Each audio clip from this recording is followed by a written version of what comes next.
ଯେତେବେଳେ ଚାହିଁବେ ସେ ନାରୀ ତୁମକୁ ଦେବ।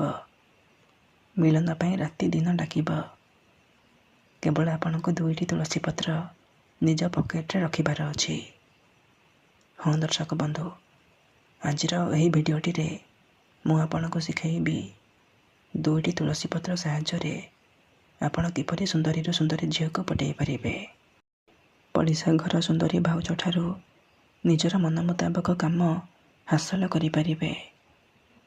କାହିଁକିନା ଆପଣ ସମସ୍ତଙ୍କର ଇଚ୍ଛା ଥିବ କେଉଁ ନା କେଉଁ ଝିଅ ବା ବିବାହିତା ମହିଳାକୁ ପଠେଇବା ପାଇଁ, ତା'ଠାରୁ ନିଜର ମନ ମୁତାବକ କାମ ହାସଲ କରିବା ପାଇଁ। କିନ୍ତୁ ଇଏ ଏତେ ସହଜ ନୁହେଁ। ଏଥିପାଇଁ ଆମର ତନ୍ତ୍ରଶାସ୍ତ୍ରରୁ ମୁଁ ଆଜି ଆପଣଙ୍କ ପାଇଁ ଏମିତି ଏକ ସହଜ ଶକ୍ତିଶାଳୀ ବଶୀକରଣ ନେଇ ଆସିଛି, ଯାହାକୁ ପ୍ରୟୋଗ କରି ଆପଣ ନିଜ ପସନ୍ଦର ଝିଅକୁ ପଠେଇ ପାରିବେ। ପଡ଼ିଶା ଘର ସୁନ୍ଦରୀ ଭାଉଜଠାରୁ ନିଜର ମନ ମୁତାବକ କାମ ହାସଲ କରିପାରିବେ।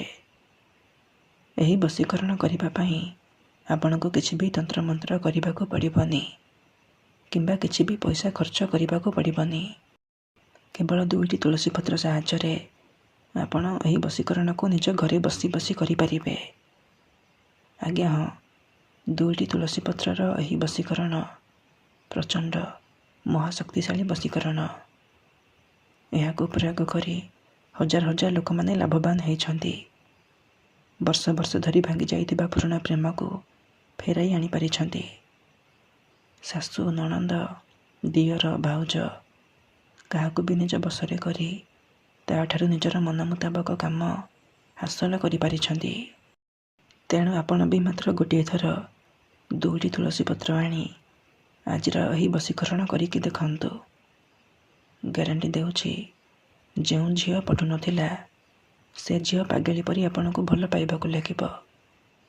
ପଡ଼ିଶା ଘର ସୁନ୍ଦରୀ ଭାଉଜ ରାତି ଦିନ ଘରକୁ ଡାକିବ, ଆଉ ଯାହା ଚାହିଁବେ ତାହା କରିବାକୁ ଦେବ। କୌଣସି ପ୍ରକାର ବାଧା ଦେବ ନାହିଁ। ନମସ୍କାର ଦର୍ଶକ ବନ୍ଧୁ, ଏସ୍ ମନ୍ତ୍ର ଚ୍ୟାନେଲରେ ଆପଣମାନଙ୍କୁ ସ୍ୱାଗତ। ଯଦି ଆପଣ ଝିଅ ପଠାଇବାକୁ ଚାହୁଁଛନ୍ତି, ବିବାହିତା ମହିଳାକୁ ପଠାଇବାକୁ ଚାହୁଁଛନ୍ତି, ତେବେ ଆଜିର ଏହି ଭିଡ଼ିଓଟିକୁ ପୁରା ଧ୍ୟାନର ସହିତ ଶେଷ ପର୍ଯ୍ୟନ୍ତ ଦେଖନ୍ତୁ।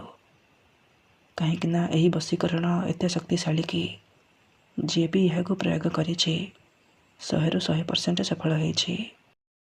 ତେଣୁ ଆପଣ ବି ବିଶ୍ୱାସର ସହିତ 2ଟା ରସୁଣକୁ ଆଣି ଏହି ବଶୀକରଣକୁ କରିକି ଦେଖନ୍ତୁ। ଗ୍ୟାରେଣ୍ଟି ଦେଉଛି, ତାପରେ ଦେଖିବେ ଚମତ୍କାର। କେତେଥର ଏମିତି ହେଇଥାଏ କି ଆପଣ ଯେଉଁ ଝିଅକୁ ଭଲ ପାଉଛନ୍ତି ସିଏ ଆପଣଙ୍କୁ ଭଲ ପାଏନି, ଅନ୍ୟ କାହାକୁ ଭଲ ପାଏ। ଆଉ ଆପଣ ତା ପଛରେ ଗୋଡ଼େଇ ନିଜର ସବୁ ସମୟ ସାରି ଦିଅନ୍ତି, କିନ୍ତୁ ସେ ଝିଅକୁ ପଠେଇ ପାରନ୍ତିନି।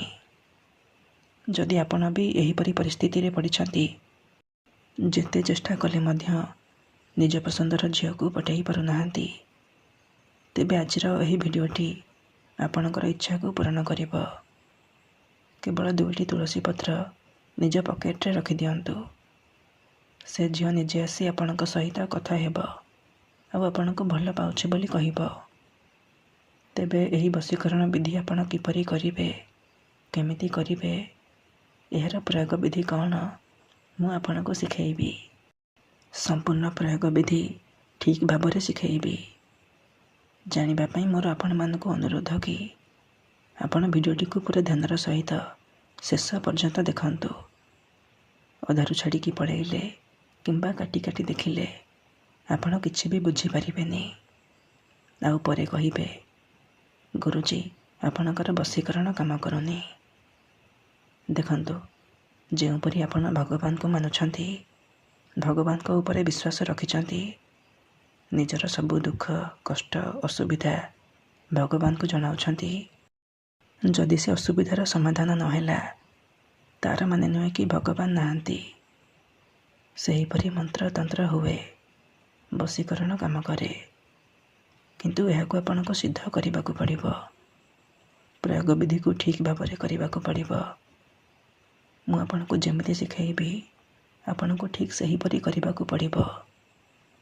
ତେବେ ଯାଇ ମୁଁ ଆପଣଙ୍କୁ ଗ୍ୟାରେଣ୍ଟି ଦେଉଛି, ଆପଣ ଯେଉଁ ଝିଅ ବା ବିବାହିତା ଭାଉଜକୁ ଚାହିଁବେ ତାକୁ ମୁହୂର୍ତ୍ତକ ଭିତରେ ପଠାଇ ପାରିବେ। ତା'ଠାରୁ ନିଜର ମନ ମୁତାବକ କାମ ହାସଲ କରିପାରିବେ। ବିଧିଟି ଜାଣିବା ପୂର୍ବରୁ ମୋର ଆପଣମାନଙ୍କୁ ଅନୁରୋଧ କି ଯଦି ଆପଣ ଆମ ଚ୍ୟାନେଲକୁ ନୂଆ ଆସିଛନ୍ତି ତେବେ ଦୟାକରି ଚ୍ୟାନେଲକୁ ସବସ୍କ୍ରାଇବ୍ କରି ପାଖରେ ଥିବା ବେଲ୍ର ଆଇକନ୍କୁ ମଧ୍ୟ ଦବାଇ ଦିଅନ୍ତୁ, ଯାହାଦ୍ୱାରା ଆମେ ଯେଉଁ ବି ଭିଡ଼ିଓ ଅପଲୋଡ଼ କରିବୁ ସର୍ବପ୍ରଥମେ ଆପଣ ଦେଖିପାରିବେ ଆଉ ତା'ର ଲାଭ ପାଇପାରିବେ।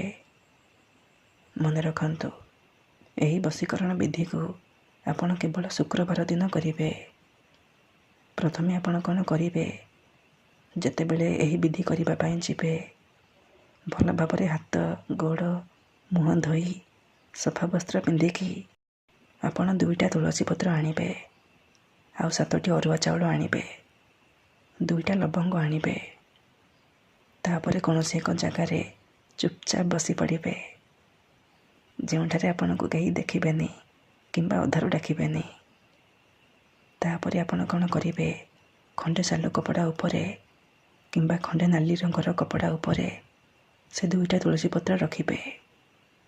ଗୋଟିଏ ତୁଳସୀ ପତ୍ରରେ ଆପଣ ନିଜର ନାମ ଲେଖିବେ, ଆଉ ଗୋଟିଏ ତୁଳସୀ ପତ୍ରରେ ଆପଣ ସେଇ ଝିଅ ବା ମହିଳାର ନାମ ଲେଖିବେ।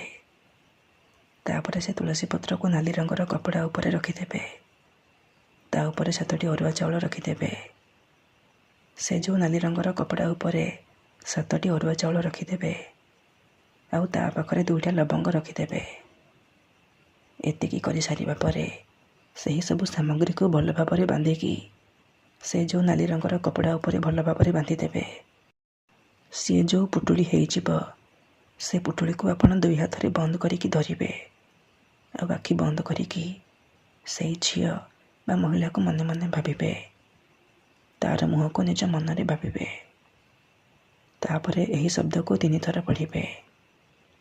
ଆମୁକମ୍ ମନମୋହେ ତନମୋହେ ବଶୀ କରାଏ। ଆମୁକମ୍ ଜାଗାରେ ଆପଣ ସେଇ ଝିଅ ବା ମହିଳାର ନାମ କହିବେ ଯାହାକୁ ଆପଣ ପଠାଇବାକୁ ଚାହୁଁଛନ୍ତି। ମନ୍ତ୍ରକୁ 3 ଥର ପଢ଼ି ସାରିବା ପରେ ହାତକୁ ଖୋଲିବେ ଆଉ ସେଇ ପୁଟୁଳିରେ ଗୋଟିଏ ଥର ଫୁଙ୍କିଦେବେ। ଏତିକି କରିସାରିବା ପରେ ସେ ପୁଟୁଳିକୁ ନିଜ ପକେଟରେ 3 ଘଣ୍ଟା ପାଇଁ ଆପଣ ରଖିଦେବେ। 3 ଘଣ୍ଟା ପରେ ଆପଣ କ'ଣ କରିବେ, ସେହି ପୁଟୁଳିକୁ ନେଇକି କୌଣସି ଏକ ବରଗଛ କିମ୍ବା ଓସ୍ତ ଗଛ ମୂଳରେ ରଖିଦେଇ ଚୁପଚାପ ଘରକୁ ଫେରି ଆସିବେ। ଏତିକି କରିକି ଦେଖନ୍ତୁ, ଗ୍ୟାରେଣ୍ଟି ଦେଉଛି ଯେତେ ସୁନ୍ଦରୀ ଝିଅ ହେଇଥାଉ ଆପେ ଆପେ ପଟିଯିବ। ପଡ଼ିଶା ଘର ଭାଉଜ ଆପଣଙ୍କ ଆଡ଼କୁ ଆକର୍ଷିତ ହେବାକୁ ଲାଗିବ। ଧନ୍ୟବାଦ।